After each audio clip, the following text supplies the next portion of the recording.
प्राणों को अपने मस्तिष्क में स्थापित किया। श्वास रोक करके ध्रुव जी ने तपस्या प्रारंभ कर दी, श्वास लेना बंद कर दिया। तपस्या का ऐसा प्रभाव हुआ कि जैसे ही ध्रुव जी महाराज ने अपनी श्वास को रोका, तीनों लोकों में सबकी श्वास रुक गई। स्वर्ग के देवता, मृत्यु लोक के मनुष्य सब घबरा रहे हैं कि आखिर हम श्वास क्यों नहीं ले पा रहे हैं। ध्रुव ने रोकी प्राण वायु, वायु रुकी त्रिलोकों की। देवता थर्रा उठे और आसन डोली देवों की। इंद्रासन डोलने लगा, इंद्र घबराने लगे कि आखिर ये क्या हो रहा है। दौड़े दौड़े ब्रह्मा जी के पास में, ब्रह्मदेव हम श्वास नहीं ले पा रहे हैं। ब्रह्मा जी ने कहा हम तो खुद श्वास नहीं ले पा रहे हैं। तो ब्रह्मा जी को लेकर के सबके सब वैकुंठ में पहुंच गए। भगवान ने कहा हमारा नन्हा सा छोटा सा भक्त ध्रुव, उसने श्वास रोक करके भजन प्रारंभ कर दिया। उसकी तपस्या के प्रभाव से सभी की श्वास रुकी हुई है। अभी हम जा रहे हैं। भगवान ने ये नहीं कहा कि हम ध्रुव को दर्शन देने जा रहे हैं। भगवान के जो सच्चे अच्छे भक्त होते हैं, ऐसे भक्तों के दर्शनों के लिए तो भगवान स्वयं भी लालायित रहते हैं। मानो ध्रुव के दर्शन करने ही जा रहे हो ठाकुर जी। विचार किया कहीं पहुंचने में देर हो गई तो संसार में प्रलय भी हो सकती है, भाई सबकी श्वास रुकी पड़ी है। तो स्वयं पहुंचने के पहले ही भगवान ने अपनी चतुर्भुज छवि को ध्रुव जी महाराज के हृदय में प्रकट कर दिया। शंख चक्र गदा पद्म लेकर के मुस्कुराते हुए भगवान ध्रुव को हृदय में ही दिखाई पड़ रहे हैं। ध्रुव जी महाराज अपने हृदय में भगवान के दर्शन कर रहे हैं। वो दर्शनों से ऐसा आनंद प्राप्त हो रहा है कि अब इनको कोई सुध नहीं। थोड़ी देर में ही भगवान सामने जाकर के खड़े हो गए। ध्रुव आंखें खोलो। लेकिन ये तो इतने मस्त हैं दर्शन करने में कि इनको सुनाई नहीं पड़ रहा। प्रभु समझ गए कि हृदय में जो झांकी दिखाई पड़ रही है, जब तक उसे अदृश्य नहीं करेंगे ये आंखें खोलने वाले नहीं है। तो हृदय की झांकी को अंतर ध्यान किया, तुरंत घबरा करके आंखों को खोला तो देखा जिनकी झांकी दिखाई पड़ रही थी वो तो साक्षात मेरे सामने खड़े हुए हैं। बोलो भक्त वत्सल भगवान की। तुरंत दौड़ करके गए, ठाकुर जी को प्रणाम किया, प्रणाम करके हाथ जोड़ करके खड़े हो गए। वो विचार करने लगे कि अब क्या करूं। मैया ने कहा था जंगल जाओगे तपस्या करोगे तो भगवान दर्शन देंगे। अब भगवान जब सामने आकर के प्रकट हो जाए फिर क्या करना है ये किसी ने नहीं बताया। मन तो करता है कि स्तुति करूं, लेकिन स्तुति कैसे करी जाती है कुछ आता नहीं है, पढ़े लिखे हैं नहीं, स्तुति जानते नहीं। और भगवान तो सबके मन की बात समझ लेते हैं ना, क्योंकि वो तो मन में ही बैठे हैं, हृदय में ही बैठे हैं। तुरंत जान गए ठाकुर जी कि ध्रुव हमारी स्तुति तो करना चाहते हैं लेकिन इन्हें कुछ आ नहीं रहा, इसलिए बेचारे शांत होकर के खड़े हैं। कृपा करी प्रभु ने, अपने पांचजन्य शंख का स्पर्श ध्रुव जी के गाल से करवाया। उसी क्षण श्री ध्रुव जी महाराज को सभी वेद विद्याओं का ज्ञान स्वतः ही हो गया, सब आने लगा। ये होती है प्रभु की कृपा। भगवान जब कृपा करते हैं तो भाग्य बदलने में एक सेकंड भी नहीं लगता। एक सेकंड पहले ही ध्रुव जी महाराज सबसे बड़े अज्ञानी थे, भगवान ने कृपा करी तो अगले ही क्षण इनको सभी विद्याओं का ज्ञान हो गया, वो सब कुछ आने लगा। पहले समस्या थी कि क्या स्तुति करूं, कुछ नहीं आ रहा, और अब विचार कर रहे हैं कि क्या क्या स्तुति करूं, मुझे तो बहुत कुछ आने लगा। तो इतनी सुंदर स्तुति ध्रुव जी ने ठाकुर जी को सुनाई कि सुन करके भगवान भी प्रसन्न हो गए। मोकम करोतु वाचालम पंगुम लंघयते गिरिम यत कृपा तमहं वंदे परमानंद माधव। प्रभु आपकी कृपा से भला इस संसार में क्या नहीं हो सकता। जिनके मुंह में वचन ही नहीं है, जिन्हें बोलना ही नहीं आता, ऐसे मुखों पर जब आपकी कृपा होती है तो वह वाचाल बन करके प्रवचन करने लग जाते हैं। मुख होए वाचाल। वो जिनके दोनों पैर ही नहीं है, जो अपंग हैं, ऐसे अपंगों पर जब आपकी कृपा होती है प्रभु, तो यही अपंग बड़े बड़े पहाड़ चढ़ जाते हैं। पंगुम लंग यति गिरिम यत कृपा। वही कृपा आपने मेरे ऊपर की है। हे माधव, हे केशव, आपकी यही कृपा मेरे ऊपर हमेशा बनी रहे। आपकी यही सुंदर छवि हमेशा मुझे दिखाई पड़ती रहे। आप मुझे अपने चरणों से कभी अलग मत करना प्रभु। मेरे मुख के वचन तो मानो मर ही गए थे, मुझे तो कुछ आ ही नहीं रहा था, लेकिन आपने कृपा की ऐसी संजीवनी पिलाई है कि वचनों में ही नहीं, मेरी सभी इंद्रियों में मानो प्राण आ गए हो। योऽन्तः प्रपश्य मम वाचमिमां प्रसूप्तां संजीवयत्वखिल शक्तिधरा स्वधाम्ना। अन्याश्च हस्तचरणाश्रवणत्वगादि प्राणं नमो भगवते पुरुषाय तुभ्यम्। भगवान ने कहा ध्रुव वरदान मांगो। ध्रुव जी ने कहा प्रभु आपसे झूठ नहीं बोलूंगा, आया तो मांगने ही था। जब आया था ना तो मन में बहुत इच्छाएं लेकर के आया था कि राजा भी बनूंगा, छोटी मां से बदला भी लूंगा। सच्ची कहूं, जब से आपको देखा है ना, कुछ मांगने का मन ही नहीं हो रहा। मेरी सभी इच्छाएं मानो मर गई हो। मन करता है कि बस आपको ही देखता रहूं, आपको ही निहारता रहूं, बस आप मुझे कभी अपने से अलग मत करना।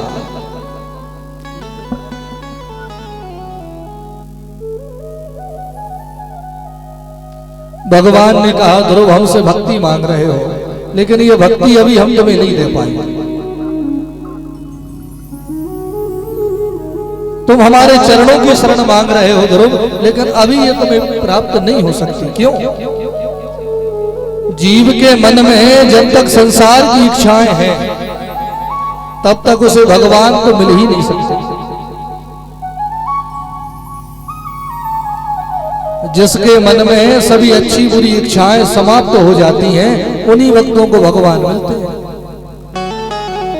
अगर आपके मन में मरने के पहले कोई एक भी इच्छा बाकी रह गई, भले ही वो अच्छी हो बुरी हो, आपको जन्म लेना ही पड़ेगा। अयोध्या में एक महात्मा जी को राम कथा सुनने का बड़ा मन था, तो गांव से एक पंडित जी आए, उनसे प्रार्थना करी कि आप हमको राम कथा सुनाओ। पंडित जी ने कहा ठीक है सुनाएंगे बाबा। बोले देखो जंगल में चलो, जहाँ कोई दूसरा हमको परेशान ना करे, केवल तुम और हम ही रहें, तो वहां खूब मन लगेगा कथा में। तो दोनों जंगल में चले गए। पंडित जी ने बड़े भाव के साथ में बाबा जी को राम कथा सुनाई। बाबा जी बहुत प्रसन्न हो गए। पंडित जी से कहा देखो मेरे पास तो कुछ नहीं है, मैं तो आपको कुछ नहीं दे पाऊंगा, लेकिन हाँ मेरे राम जी के पास में बहुत कुछ है। अगर तुम्हारी कोई इच्छा हो तो कह दो, राम जी से कह के मैं वो तुम्हें दिलवा दूंगा। पंडित जी ने कहा अच्छा बाबा, मेरा घर गिरने वाला है, तो राम जी से कह के एक बड़ा सा घर बनवा दो मेरा। बाबा जी ने कहा जरूर तुम्हारा घर बन जाएगा, हमने वचन दिया हमारे राम जी तुम्हारा घर बनवाएंगे। और मांगो। बोले और भी मिलेगा।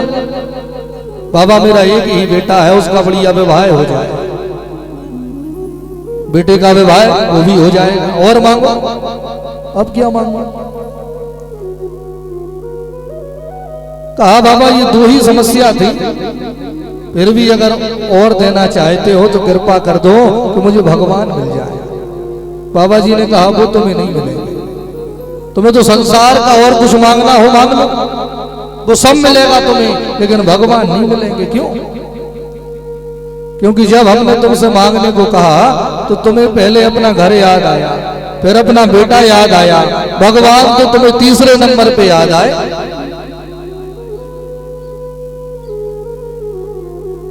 हमने भगवान के ऊपर संसार की इच्छाओं को बैठा रखा है, इसलिए इच्छाएं तो पूरी हो रही है लेकिन भगवान नहीं मिल रहे। हमेशा हम चले जाते हैं मंदिरों में। आजकल लोग मंदिर भी उसी दिन जाते हैं जिस दिन भगवान से कुछ मांगना हो। जिस दिन कुछ मांगना ना हो लोग मंदिर तक नहीं जाते। और मंदिरों में भी जा जा करके केवल भगवान को ही धोखा दे रहे हैं, और स्वयं भी धोखे में ही है। मेरे भाई बहन, भगवान से संसार की वस्तुएं मत मांगो, हमेशा घाटे में ही रहोगे। भगवान से तो भगवान को ही मांगो। सब कुछ देने वाला ही अगर तुम्हारा हो गया तो फिर किसी बात की कमी रहेगी, किसी चीज के लिए परेशान होना पड़ेगा। अरे जो सब कुछ दे रहा है उसे ही अपना बनाओ तो कभी कुछ मांगने की जरूरत ही नहीं पड़ेगी। लेकिन हम लोग तो केवल सुख संपत्ति, धन सोना चांदी, कभी बेटा मांगने जाते हैं, केवल संसार की वस्तु है। अगर भगवान को पाना है तो जिन इच्छाओं को तुमने ऊपर बैठा रखा है उन इच्छाओं को समाप्त करो। कहा ध्रुव, हमारी भक्ति तुम्हें बाद में मिलेगी। तुम्हारा राजा बनने का मन था बेटा, राजा बनने के लिए ही तुमने तपस्या करी है। हमारा आशीर्वाद है, जाओ जाकर के 36,000 वर्षों तक राज्य करो। 36,000 वर्ष। भगवान थोड़ा बहुत नहीं देते, जब वो देते हैं तो इतना देते हैं कि मांगने वाला आघा जाता है और परेशान हो जाता है कि ये मैंने क्यों मांगा। जो लोग धन धन कर रहे हैं ना, वो ऐसी लीला करते हैं कि धन देखते ही चक्कर आने लगते हैं। ध्रुव ने तो राज्य मांगा था, लेकिन ये थोड़ी सोचा था कि 36,000 वर्षों का मिलेगा। प्रसन्न भी भय और परेशान भी हो गए कि अब हमें 36,000 वर्ष भगवान से दूर रहना पड़ेगा। अगर ये इच्छा मन में ना होती तो आज ही भगवान मिल गए होते, लेकिन एक इच्छा ने हमें 36,000 वर्षों तक भगवान से दूर कर दिया। विचार करो, एक इच्छा ने 36,000 वर्षों तक दूर किया। हमारे मन में तो हजारों इच्छाएं भरी हैं, हमें भगवान से कितना दूर रहना पड़ेगा। भगवान को पाना है तो संसार की इच्छाओं को हटाओ। जितने जल्दी इन इच्छाओं को हटा दोगे उतने जल्दी ही भगवान प्राप्त हो जाएंगे। वरदान दिया प्रभु, अंतर ध्यान हो गए। अब ध्रुव जी महाराज घर आ रहे हैं। अब देखो प्रभु की कृपा। जिस सौतेली माँ ने धक्के मार करके ध्रुव जी को घर से भगाया था, आज वही सौतेली माँ आरती की थाली लेकर के दरवाजे पर खड़ी है। मेरा ध्रुव आ रहा है, मैं उसकी आरती उतारूंगी, मैं उसका स्वागत करूंगी। क्यों? ये कैसे हुआ? मेरे भाई बहन, जिस पर भगवान की कृपा हो जाती है ना, उस पर फिर सभी की कृपा बरसने लगती है। जा पर कृपा राम की होई, ता पर कृपा करे सब कोई। जा पर कृपा राम की होई, ता पर कृपा करे सब कोई। ता पर कृपा राम की होई, ता पर कृपा करे सब कोई। जब भगवान की कृपा हो जाती है तो पत्थर फेंकने वाले फूल बरसाने लगते हैं, धक्के मारने वाले मालाएं पहनाने लगते हैं। इसलिए भैया, संसार के चक्करों में फंसो ही मत। यह संसार कभी किसी का अच्छा देख ही नहीं सकता। संसार के लोग कभी तुम्हें सुखी देख ही नहीं सकते। तुम्हारे घर में थोड़ा सा धन बढ़ा, तुम्हारे घर में थोड़ा सा सुख बढ़ा, तुम्हारे अपने ही तुमसे जलने लगे। तो संसार क्या कह रहा है, क्या कर रहा है, इस चक्कर में मत फंसो। तुम तो केवल भगवान को मनाओ, भगवान को रिझाओ। अगर भगवान की कृपा हो गई ना तो सभी की कृपा खुद ही होने लगेगी। अलग अलग हाथ नहीं जोड़ने पड़ेंगे। सौतेली माँ ने आरती उतार के स्वागत किया तो ध्रुव ने सबसे पहले अपनी सौतेली माँ को ही प्रणाम किया। मैया तेरी कृपा से भगवान मिल गए। तूने धक्का ना मारा होता तो कभी भगवान ना मिलते। देखो कभी कभी अपमान भी वरदान बन जाता है। अगर ध्रुव जी का अपमान ना हुआ होता तो बताओ उन्हें भगवान मिलते। तो भगवान के भरोसे जब हम हो जाते हैं तो हमारे जीवन में जो भी होता है अच्छा ही होता है। वर्तमान में भले ही हमको बुरा लगे, लेकिन जब उसका परिणाम आता है तो हम समझ जाते हैं कि ये ठाकुर जी ने बढ़िया किया। ऐसा ना किया होता तो ऐसा ना हुआ होता। पिताजी को प्रणाम किया, अपनी माताजी को प्रणाम किया। पिताजी ने उसी क्षण ध्रुव को राजगद्दी पर बैठाला, राज तिलक कर दिया और स्वयं तपस्या करने निकल गए। 36,000 वर्षों तक ध्रुव ने राज किया। बाद में अपने पुत्र उत्कल को राजा बनाया। मृत्यु के सिर पर पैर रखा, मृत्यु पर विजय प्राप्त करके ध्रुव जी महाराज सशरीर ही विमान में बैठ करके भगवान के परम धाम को जा रहे हैं। ठाकुर जी के पास में गए तो भगवान ने वैकुंठ के ही समान एक सुंदर सा ध्रुव लोक बनवा करके तैयार कर दिया। ध्रुव जी महाराज को वह पूरा ध्रुव लोक सौंप दिया और हमेशा हमेशा के लिए ध्रुव को अमर बना दिया। आज भी आकाश मंडल में जो ध्रुव तारा हमको दिखाई पड़ता है वो ध्रुव लोक है। उसमें आज भी हमारे ध्रुव जी राज्य कर रहे हैं। 4.5 वर्ष की उम्र में और मात्र 5 महीने में ध्रुव ने भगवान के दर्शन कर लिए। वो हम लोगों की 50 साल की उम्र हो गई। अच्छा, लोग कहते हैं महाराज भजन तो बुढ़ापे में किया जाता है। यही ज्ञान ध्रुव जी को हो गया होता उन्हें तो कभी भगवान मिलते। भजन करने की कोई उम्र होती है? बुढ़ापे में भजन नहीं होता। बुढ़ापे में तो कर्मों का हिसाब किताब होता है। बुढ़ापे में शरीर में सामर्थ्य नहीं बचा, खटिया पे पड़े हो, 3 घंटे बैठ के कथा सुन पाओगे? चलने फिरने का सामर्थ्य नहीं है, तीर्थों में जा पाओगे? मुंह से आवाज नहीं निकल रही है, भगवान के भजन गा पाओगे? बुढ़ापे में भजन नहीं होता। भजन तो मेरे भाई बहन तुम्हारे शरीर में सामर्थ्य है, उसी समय से भजन प्रारंभ करो। अगर आपने अपनी जवानी को भगवान के भजन में लगाया तो तुम्हें बुढ़ापे में तड़पना नहीं पड़ेगा। चलते फिरते ही आनंद से भगवान के पास में जाओगे। देखो यहाँ ये कितनी वृद्ध माताएं बैठी हैं, वो कैसे इनके चेहरे चमक रहे हैं। ये भजन का ही तो प्रभाव है।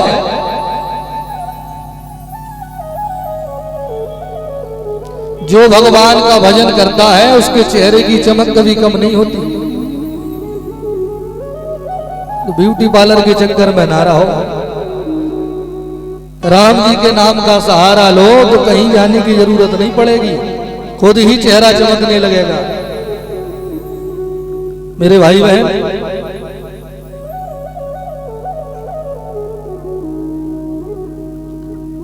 यह जन्म हमें भजन करने ही मिला है। इसलिए ये ना सोचो कि अभी तो बहुत समय है, यहाँ कब क्या हो जाए किसी को पता नहीं है, कोई नहीं जानता। कई लोग देखे हैं हमने, 1 घंटे पहले ही अच्छे भले बैठे थे, बातें कर रहे थे, घंटे भर बाद ही समाचार मिला के चले गए। कोई भरोसा नहीं है, कोई भरोसा नहीं है। इसलिए ये ना सोचो कि भजन तो हो जाएगा, कर लेंगे। यही हमारी सबसे बड़ी मूर्खता है। जितना समय निकल गया सो निकल गया, जो बचा है उसे ही सुधार लो, संवार लो। अगर बचे हुए जीवन को भी हमने सुधार लिया और भगवान के चरणों में अपना मन लगा दिया, तो मेरे भाई बहन जितना समय बचा है इतने समय में ही ठाकुर जी आप पर कृपा करेंगे। तुम्हें यहां भी नहीं भोगना पड़ेगा और वहां भी नहीं भोगना पड़ेगा। बोलिए राधे राधे। ध्रुव के पुत्र हुए उत्कल,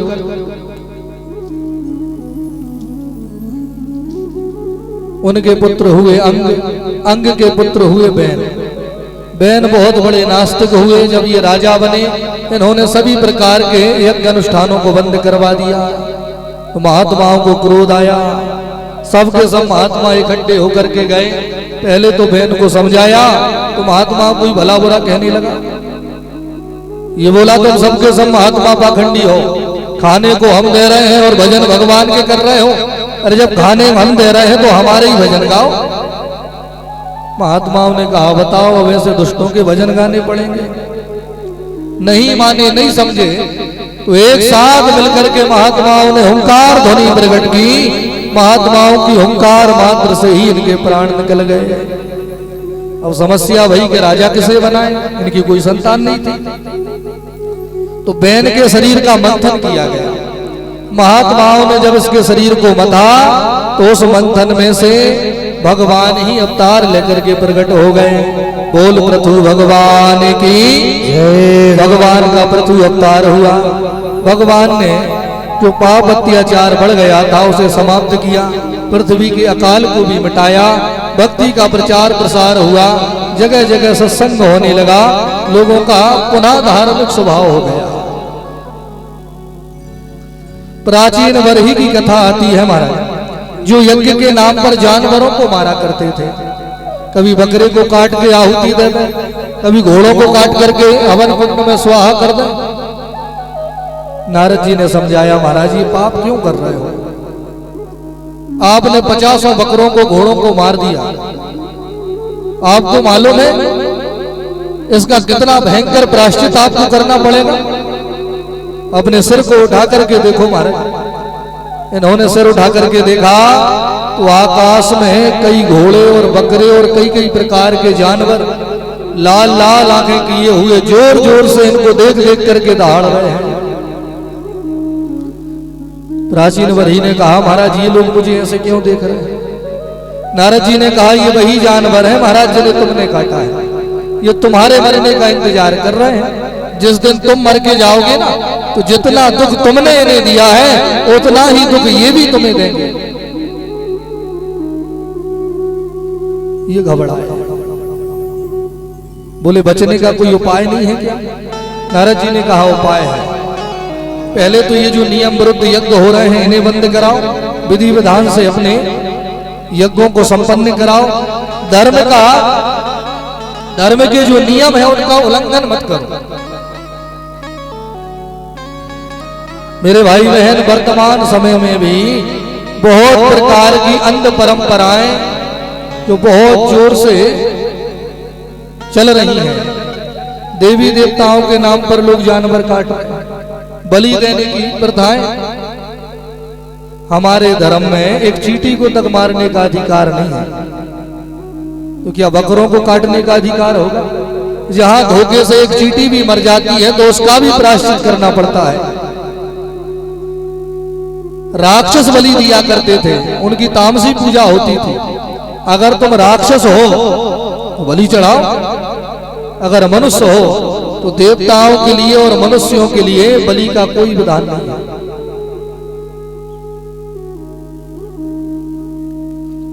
जिन प्रभु ने हमें बनाया है उन्हीं प्रभु ने जानवरों को भी बनाया है। जिन प्रभु के हम बेटा बेटी हैं उन्हीं प्रभु के जानवर भी बेटा बेटी हैं।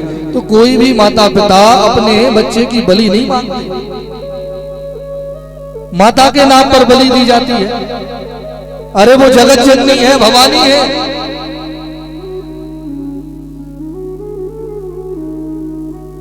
क्या वो बकरों की बलि से प्रसन्न होंगे? ये केवल अंध परंपरा है। और मेरे भाई बहन ये प्रथाएं कैसे चालू हो जाती हैं? जब लोग शास्त्रों को ना समझ करके मनमाने ढंग से धर्म करने लगते हैं तो फिर इसी प्रकार की अंध परंपराएं प्रारंभ होती हैं।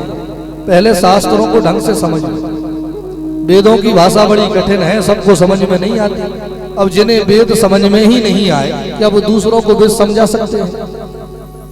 तो अल्पज्ञ लोग जब वेदों की व्याख्या करने लगते हैं तभी ऐसे उल्टे सीधे नियम प्रारंभ होते हैं। वेद तो कुछ और कह रहे हैं लेकिन हमने कुछ और ही अर्थ निकाल लिया। जैसे